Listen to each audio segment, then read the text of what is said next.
नमस्कार मित्रांनो, दिव्य संस्कृती या चॅनलवरती आपणा सर्वांचे स्वागत आहे. मित्रांनो, ह्या व्हिडिओमध्ये आम्ही सांगणार आहोत चंद्रग्रहणाची तारीख, वेळ, कालावधी, हे चंद्रग्रहण भारतातून दिसणार की नाही, गर्भवती महिलांनी ग्रहणाचे नियम आणि सूतक पाळावे की नाही. मित्रांनो, चंद्रग्रहणावेळी सूर्याच्या परिक्रमेदरम्यान पृथ्वी ही चंद्र आणि सूर्याच्या मध्ये येते. यामुळे पृथ्वीच्या सावलीमुळे चंद्र पूर्णपणे झाकला जातो. पूर्ण चंद्रग्रहणावेळी सूर्य, पृथ्वी आणि चंद्र एकमेकांच्या जवळ येतात. यावेळी आपण पृथ्वीवरून जेव्हा चंद्र पाहतो तेव्हा तो आपल्याला काळाकुट्ट दिसतो. चंद्रग्रहण असो की सूर्यग्रहण, या दोन ग्रहण काळात कोणतेही शुभ कार्य करणे वर्ज्य मानले जाते. या दरम्यान अशी अनेक कामे आहेत जी करण्यास मनाई आहे. त्यात चंद्रग्रहण दिसल्याने सूतक काळही मान्य होणार आहे. चंद्रग्रहणाचा सूतक काळ ग्रहण लागण्याच्या 9 तास आधी लागतो आणि ग्रहण संपताच सूतक काळही संपतो. वास्तविक पाहता चंद्रग्रहण ही खगोलीय घटना आहे. मित्रांनो, वर्षातील पहिले चंद्रग्रहण 3 मार्च 2026 रोजी होलिका दहनाच्या दिवशी होईल. हे पूर्ण चंद्रग्रहण असेल जे भारत, पूर्व आशिया, आग्नेय आशिया, ऑस्ट्रेलिया, पॅसिफिक महासागर, उत्तर अमेरिका आणि दक्षिण अमेरिकेच्या काही उत्तर देशांमधून दिसेल. पंचांगानुसार हे चंद्रग्रहण 3 मार्च 2026 रोजी मंगळवारी फाल्गुन पौर्णिमेच्या तिथीला लागणार आहे. भारतीय वेळेनुसार चंद्रग्रहण दुपारी 3:20 सुरू होईल आणि संध्याकाळी 6:47 राहील. हे ग्रहण एकूण 3 तास 27 मिनिटे दिसेल. चंद्रग्रहण सुरू होण्याची वेळ दुपारी 3:20 असेल. खग्रास पूर्ण चंद्रग्रहण सुरू होण्याची वेळ दुपारी 4:34 असेल. ग्रहणाचा मध्य काळ संध्याकाळी 5:04 असेल. खग्रास पूर्ण चंद्रग्रहण संपण्याची वेळ संध्याकाळी 5:33 असेल आणि चंद्रग्रहण संपण्याची वेळ संध्याकाळी 6:47 असेल. खग्रास कालावधी 59 मिनिटे असेल. ज्योतिषशास्त्रानुसार चंद्रग्रहणाचा सूतक काळ खूप महत्त्वाचा असतो. वर्षातील हे पहिले चंद्रग्रहण भारतात दिसणार असल्याने त्याचा सूतक काळही लागू होईल. चंद्रग्रहण सुरू होण्याच्या 9 तास आधी सूतक काळ सुरू होतो. ज्योतिष आणि धार्मिक मान्यतेनुसार या काळात कोणतेही शुभ कार्य करणे टाळावे. सूतक काळ 3 मार्च 2026 रोजी सकाळी 6:20 सुरू होईल आणि संध्याकाळी 6:46 चालेल. भारताच्या बहुतेक भागात आंशिक चंद्रग्रहण दिसेल तर पश्चिम भारतात उपछाया चंद्रग्रहण दिसेल. हे चंद्रग्रहण बंगालचा उत्तर पूर्व भाग, मिझोरम, नागालँड, मणिपूर, आसाम आणि अरुणाचल प्रदेश या राज्यांमध्ये दिसणार आहे. मित्रांनो, वर्षातील पहिले चंद्रग्रहण हे सिंह राशीत लागणार आहे. ज्योतिषशास्त्रात चंद्राला मनाचा कारक मानले जाते, तर सिंह रास ही सत्ता, अधिकार आणि आत्मविश्वासाची रास आहे. जेव्हा सिंह राशीत चंद्रग्रहण होते तेव्हा त्याचा थेट परिणाम लोकांच्या मानसिक स्थितीवर आणि आर्थिक निर्णयांवर होतो. या ग्रहणामुळे विशेषतः कर्क, कुंभ आणि मीन राशीच्या लोकांनी सर्व कामांमध्ये सावधगिरी बाळगावी, कोणताही प्रवास टाळावा, तसेच आपले मानसिक आणि शारीरिक आरोग्य सांभाळावे. या चंद्रग्रहणाचा शुभ परिणाम वृषभ राशी, धनु राशी आणि सिंह राशीवर आपल्याला पाहायला मिळेल.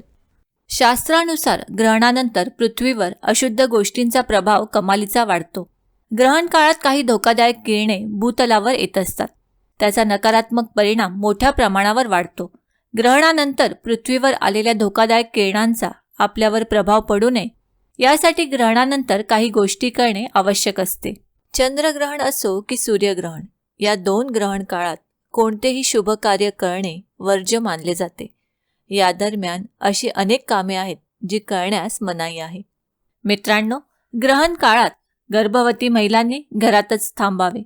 ग्रहणात चंद्राकडे पाहू नये, याचा बाळावर वाईट परिणाम होऊ शकतो. असे मानले जाते की ग्रहण काळात चंद्राचे गुरुत्वाकर्षण खूप जास्त असते, त्यामुळे गर्भवती महिलांनी ग्रहण पाहू नये. ग्रहण काळात जप, ध्यान किंवा इष्टदेवाच्या मंत्रांचा जप मनातल्या मनात करत राहावा. वैज्ञानिक दृष्टिकोनातून ग्रहण ही एक खगोलीय घटना आहे. ज्योतिषशास्त्र सांगते की ज्यावेळी ग्रहण होते त्यावेळी त्याचा खोल परिणाम मानवी जीवनावर होतो. जेव्हा चंद्रग्रहण होते तेव्हा लोकांच्या मनात नक्कीच नकारात्मक विचार येतात. जर एखाद्या व्यक्तीच्या कुंडलीत चंद्रग्रहण होत असेल किंवा एखाद्याच्या कुंडलीत चंद्राच्या ग्रहणाला दोष येत असेल तर चंद्रग्रहणाचा परिणाम या लोकांवर अधिक होतो. तसेच चंद्रग्रहणादरम्यान चंद्र पाण्याला आपल्याकडे आकर्षित करतो, ज्यामुळे समुद्रातील मोठ्या लाटा मोठ्या उंचीवर वाढतात. मित्रांनो, चंद्रग्रहण काळात ग्रहणाचे होणारे दुष्परिणाम टाळण्यासाठी ओम श्रीकृष्णाय नमः या मंत्राचा जप अवश्य करावा. यामुळे मनावर कोणतेही दुष्परिणाम होत नाहीत. मित्रांनो, हिंदू धार्मिक शास्त्रानुसार ग्रहणानंतर दान करण्याचे देखील विशेष महत्त्व आहे. ग्रहणानंतर काही विशेष वस्तूंचे दान केल्याने ग्रहणाच्या दुष्प्रभावापासून वाचता येते. मित्रांनो, ग्रहण संपल्यानंतर स्नान करून स्वच्छ वस्त्र परिधान केल्यावर दान करावे. ग्रहण संपल्यावर घरात गंगाजल शिंपडून घर शुद्ध करावे. ग्रहण संपल्यावर घरातील देवघरात पूजा करून दान करावे. ग्रहण संपल्यावर गाईला पोळी खाऊ घातल्याने उत्तम फलप्राप्ती होते. मित्रांनो, चंद्रग्रहणाच्या काळात दान केल्याने घरात सुखसमृद्धी येते आणि आपल्या कुलदेवतांचे आशीर्वाद लाभतात असे मानले जाते. देवी लक्ष्मीची कृपा मिळवण्यासाठी ग्रहण संपल्यावर इंद्रदेवाची पूजा करण्याचे देखील विधान आहे. मित्रांनो, चंद्रग्रहण हृदय, मेंदू आणि मनावर प्रभाव टाकतो. ज्याप्रमाणे समुद्राची भरती, ओहोटी चंद्राला प्रभावित करते, त्याचप्रमाणे भावनांच्या भरतीवर देखील त्याचा परिणाम होतो. मित्रांनो, ग्रहण काळात कोणतेही नवीन काम सुरू करू नये. ग्रहण काळात तुळशीला स्पर्श करू नये. ग्रहण काळात खाण्यापिण्याच्या पदार्थांमध्ये तुळशीची पाने टाकून ठेवावी.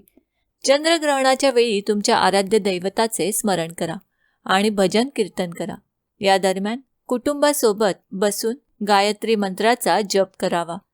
ग्रहणाच्या वेळी तोंडात तुळशीची पाने ठेवून हनुमान चालिसाचे पठण करावे. धार्मिक मान्यतानुसार चंद्रग्रहणाच्या वेळी अन्न शिजवू नये किंवा खाऊ नये आणि मंदिराचे दरवाजे उघडे ठेवू नयेत. ग्रहण काळात व्यक्तीने झोपू नये. मान्यतेनुसार ग्रहण काळात झाडांनाही हात लावू नये. कोणत्याही व्यक्तीने तीक्ष्ण आणि टोकदार वस्तू ग्रहण काळात वापरू नये. मित्रांनो, ग्रहण संपल्यानंतर आंघोळ अवश्य करा. जर आंघोळ करणे शक्य नसेल तर गंगाजल किंवा सामान्य पाणी स्वतःवर शिंपडावे. यानंतर संपूर्ण घरात गंगाजल किंवा गोमूत्र शिंपडावे. घरात मंदिरात ठेवलेल्या देवाच्या मूर्तींनाही गंगाजल किंवा सामान्य पाण्याने स्नान घालावे. विधिवत पूजा करावी. धूपदीप लावावा. जे लोक आजारी आहेत, वृद्ध, लहान मुले आणि गरोदर महिलांनी ग्रहण काळात घरातच थांबावे. हे लोक त्यांच्या गरजेनुसार अन्न खाऊ शकतात, पाणी पिऊ शकतात.